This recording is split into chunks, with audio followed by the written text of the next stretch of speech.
Hello everyone, this is BH from the B3 channel. Today I want to do a slightly more relaxed video today, and I just want to show you some of the stuff that I have drawn up very recently.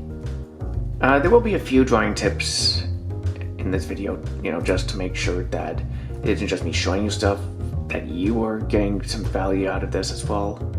But for today I just wanted to show you some really cool designs that I made during my time off and even before the channel even got started. So yeah, let's begin. The other thing, guys, is that I have two announcements to make. One is that I have officially opened a print-on-demand shop on Printify.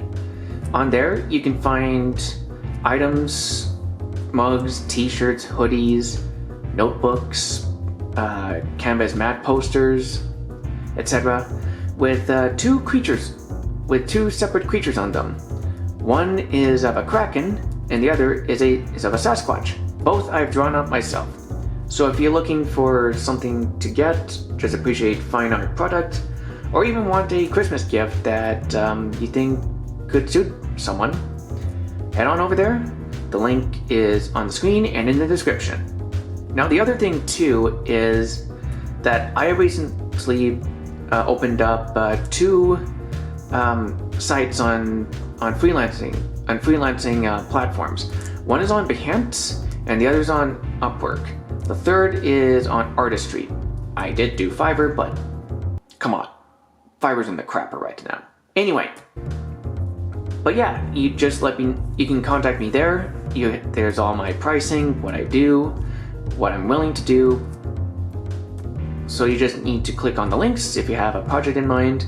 Again, I can do book covers, book illustrations, YouTube videos, or anything else that just involves a creature. You may just want a nice picture to give someone, and we can discuss from there. So if you're interested, either for the shop, the freelancing bits, or both, check the description and I'll pin a post in the comment section. Check those out if you're interested. Thank you very much. So from here on out, this will just be me doing an audio-only commentary after the fact, after I showed you all of the pictures. And I only do breaks in here in case I want to give some tips. Just because this is about me showing what's in here does not mean I can't give you some helpful hints and some lessons that I've learned along the way. We're all artists after all. This is a perpetual learning curve. Alrighty, let's begin. So starting out, you already can see that there's already a variety of creatures on here. This one is what I call my battle beasts. These are sort of created with the pretense that I was going to make them for imaginary fight. I have three here. The top one is inspired by an Irish elk. The one in the middle is of a dinosaur-like creature, and the other is sort of like a take on the rhino. Pretty cool thing. Pretty cool stuff here. This one here is of a dinosaurs I've been doing. This is actually one of my favorites. Moving on to the next one. This is where we see a lot of variety with my creatures, and I do that to make sure that I don't draw the same thing twice. As a creature designer, and here is tip number one here, never try to draw the same thing twice. Like here. This is an alien gladiator that I did. I am not comfortable with drawing humanoids, but I thought this was a really good challenge to do. Same thing with these here. This is sort of like my rougher ones. Those ones I'm not necessarily happy with. This one I am. This is where I combine sort of like bird and dinosaur traits together. This is a hybrid dinosaur I made called Ares, which you will see in the future, so no spoilers, but you will see more of him. Pretty cool drawing. And this is where I challenge myself to do something. This is a challenge to fill all the pages on a particular theme. Even though these are marine creatures, they're all different. And as you'll see here, I tried to do more variances with creatures. And you want to do that so they become more versatile as an artist. Even if you're drawing the same general shape or body or creature type like here with these other battle beasts, you don't want to do the same thing over and over. So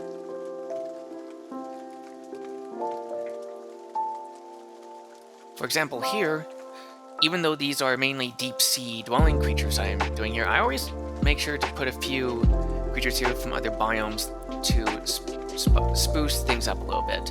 So there's a seal-like creature, there's an anglerfish creature, and then there's a squid-like creature. Again, it's just for visual rhythm. Here we have humanoid creatures, and these are sort of alien dinosaurs. And that's the other tip I wanted to impart too. Always try different themes for your creatures. Now, it's time to show you some clips I made for you to demonstrate how I come up with these critters. Enjoy!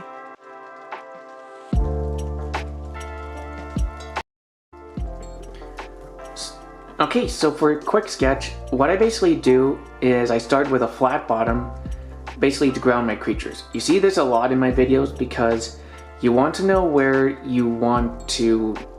the creature going to be placed.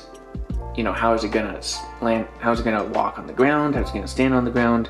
That's pretty much key to realism in this case, even if we are drawing fantastical creatures, because if the creature can't support its weight on the ground, then it's pretty much doomed from the start.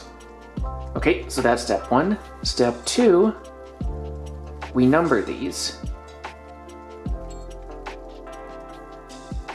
So this basically helps us organize our creatures, and also it also helps us whenever someone likes a certain drawing that we've done. We don't want to say, oh, it's the drawing to the upper left but just to the right. No, we don't want that. We want specificity here. So when we do this, we basically want to start real light. By the way, the tips that I'm showing you today are from draw sessions. Over the past months, just watching his videos has really helped my art skyrocket. And this is actually that his channel is actually the reason why I've decided to even pursue this type of channel to begin with. So thank you, Bobby Rebels. Your YouTube mentorship is super appreciated. But notice what I'm doing here. I'm just keeping things really loose. I'm not doing anything really specific. And this is just for a very, very light creature drawing. This is just super casual. And this is basically how all of my creature drawings start. I don't go in with a specific vision per se. If I'm doing one of the themed YouTube videos, yes, I will. It's just that when I'm doing these private ones, I don't usually bother with that. So we're just gonna do this. Super light.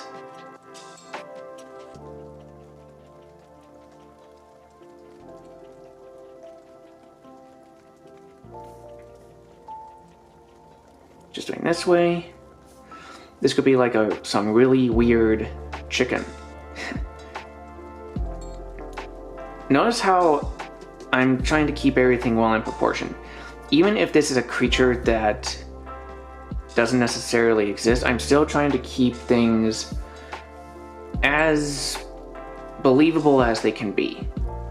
And that's the thing you want to really think about. So tip number one, keep things grounded, even if it's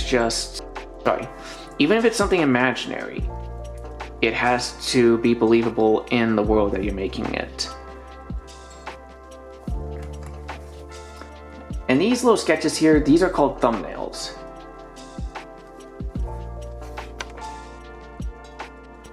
So continuing on with the sketches, you basically see that what I did for videos back there is the thing I do with all these creatures.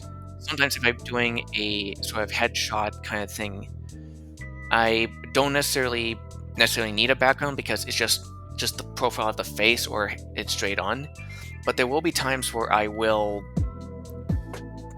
break off from that a little bit. But generally most of the time, I always have a flat ground and I try to keep my sketches, as loose as possible. Like these creature drawings here are great, but the lines there are a bit dark, which makes it hard to fix things or change the lines when you need to make them look good.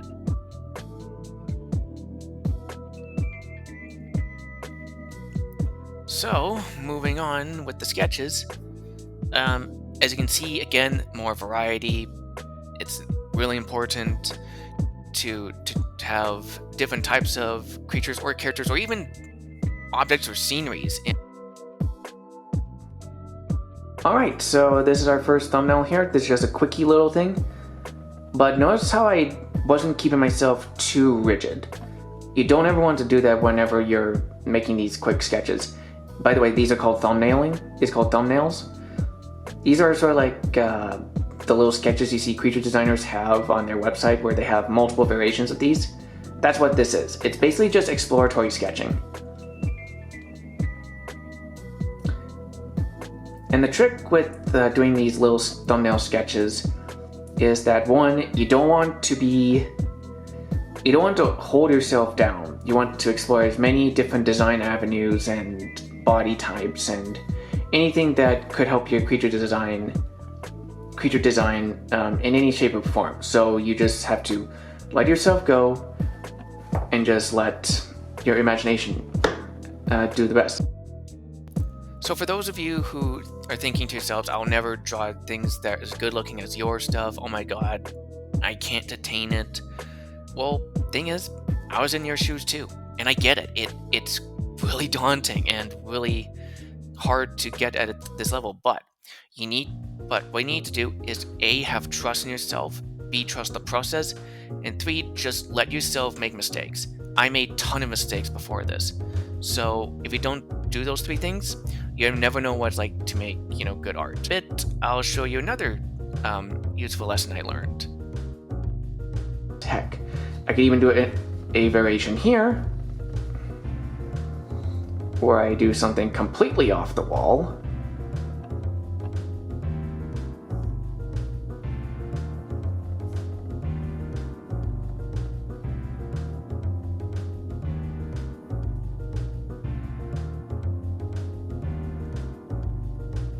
Just as sort of like a very rough example.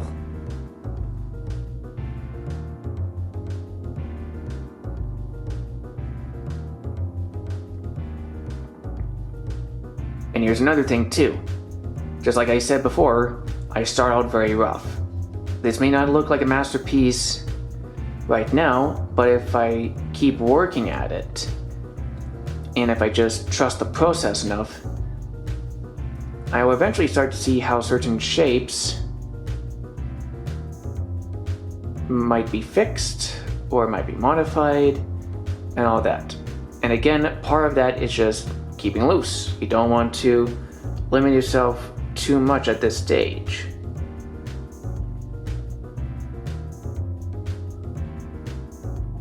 You want to keep things as open to interpretation as possible.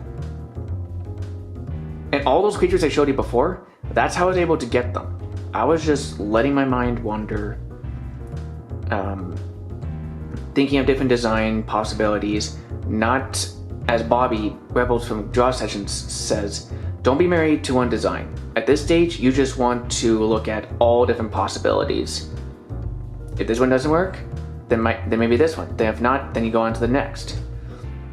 Basically all those things that you see right there, all the things you saw in the sketches I showed you, that is what those are about. This is just me exploring different things, looking for different creatures to put different environments into, and all that stuff. So those are the first round of drawings, but I only showed you one side of the pages. Now time to flip them over and show you the other side. I don't like wasting paper too often, so let's take a look at those. And let's bring in these blokes. So you can see here with the second round of drawings, I made an even bigger push to not just make things more diverse, but also start to do more illustrative work, like these water creatures that you see right here. So again, you always want to challenge yourself as an artist. If you're good at doing thumbnails, go on to try on something else. You only improve from there. you can see some more diverse body types. Some creatures a bit more sleeker, some a bit more bulkier. You like right here, you can see like a really diverse range of heads. That's the other thing too. Here's another tip: always try to make your heads separate and distinct from each other. It's not enough to make them unique. Anyone can do unique and different, but you need to make these things stand out from each other from other drawings that you do.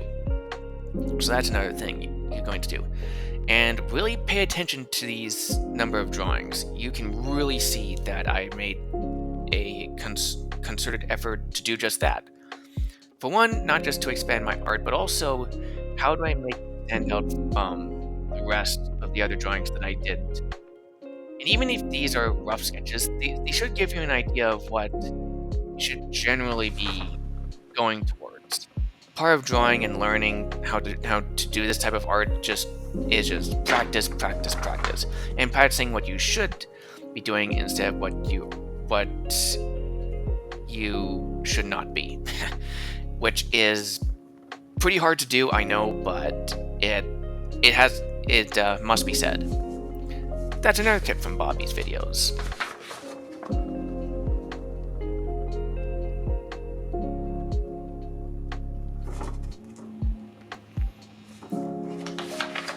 Continuing on with these drawings here,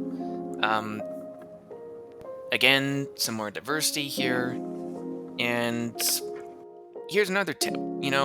Try to see if you can use known animal anatomy and bend it in some pretty creative ways. It doesn't have to be, dinosaur creatures have to look like this, or, cat creatures have to look like that. This is a gorilla-like creature. It has to have these really thick arms. I mean, yeah, you can do that. It makes anatomical sense, but don't be constrained to think that you can only do it that way. Part of creature design is just taking what's in nature and just going what if with it. There's some more battle beasts right here.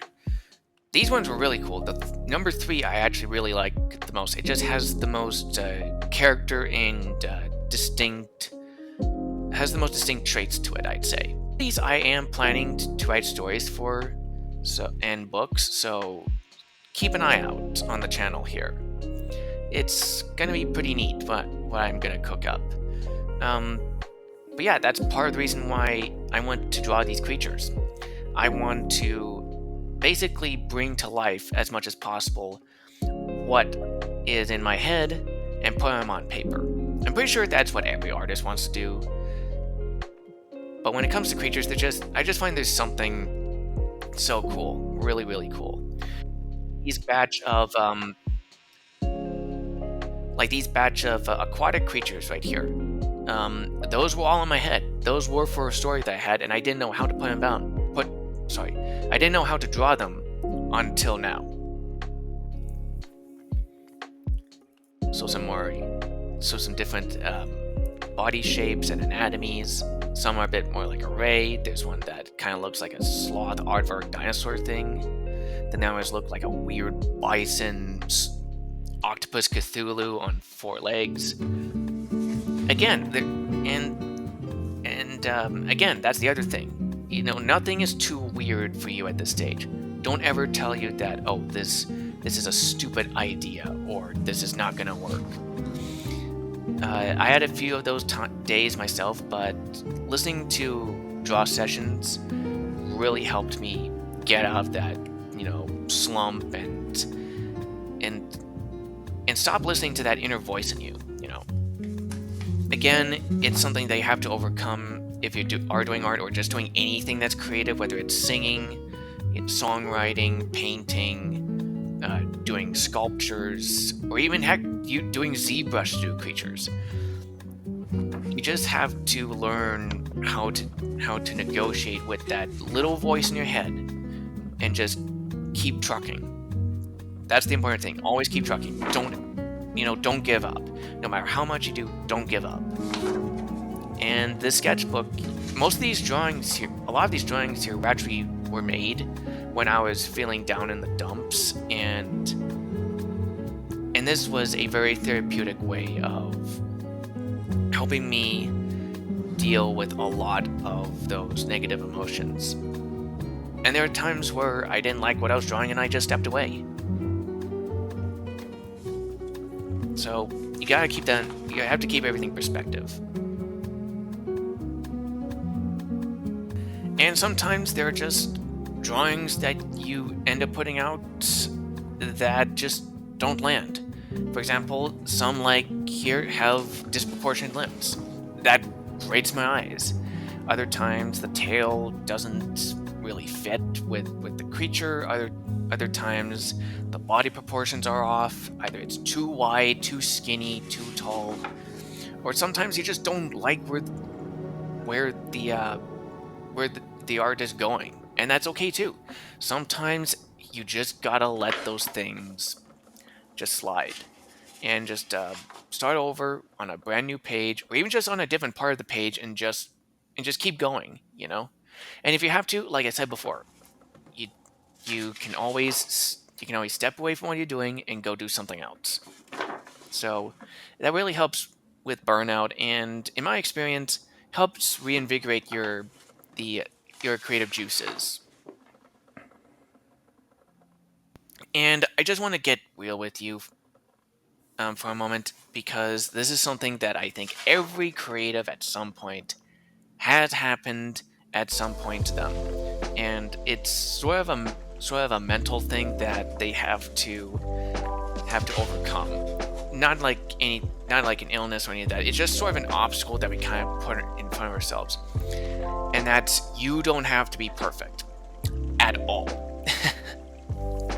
You are allowed to suck. As Bobby Rebels on Draw Sessions put it, you are allowed to, in your private art, you're allowed to suck. There are some drawings there in my files that I would never show to anyone in a million years. They make me cringe when I see that. Some, like the Tylo Axolotl, which you'll see in a bit, are really good. I would actually show that to people I know, and I have shown them, and they like it. But there are a bunch of others that I would never ever do. I just wouldn't, because I know that the quality just isn't there. I may personally like some things that are in the design, but I also know that they're not presentation ready. And that's okay, you know. There are times where you're gonna fall into a slump or hit artist block, or just have days where you just aren't really putting out any bangers. Nothing that you really like. It's, again, like I keep coming back to this. You don't have to make everything perfect. Don't put that on yourself. Once you let that go, and again, Bobby told me this, told the viewers this, including myself who watch his videos, that if you let that go, your art won't feel like a chore. It'll feel like fun again. And that's part of the reason why we do this. You know, some of us want to do this for a living. I do. But I also want to have fun doing it.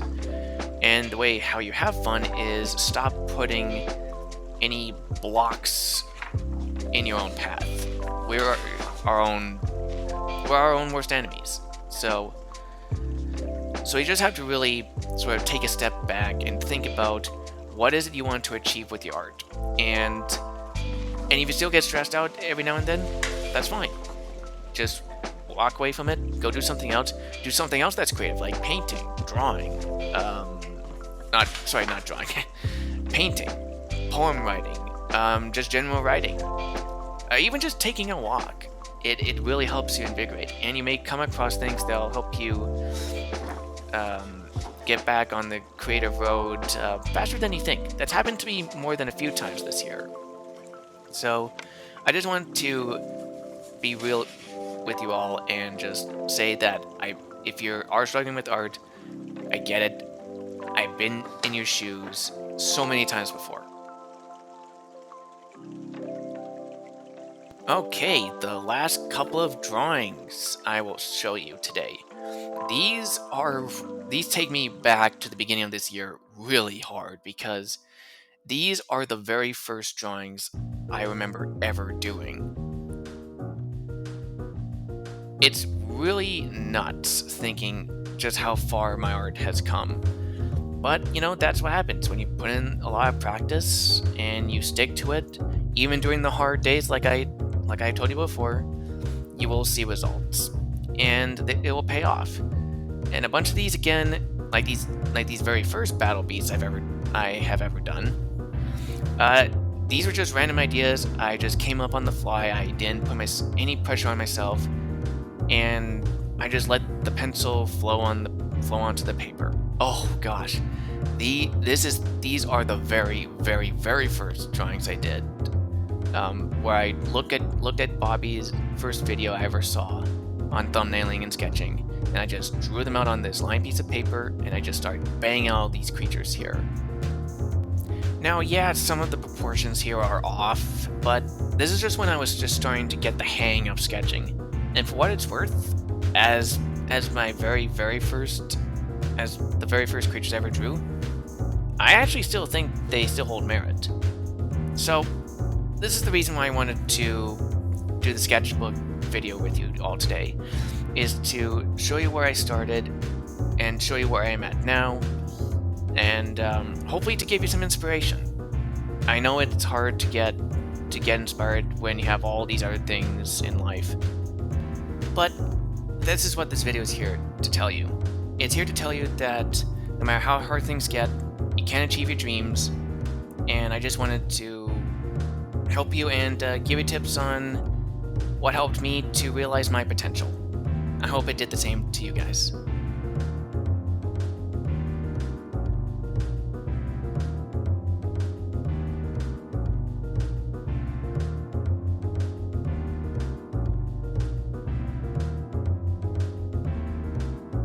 Another thing people may ask me is, what are your inspirations? Well, one, dinosaurs and prehistoric animals, hence why I reference paleontology.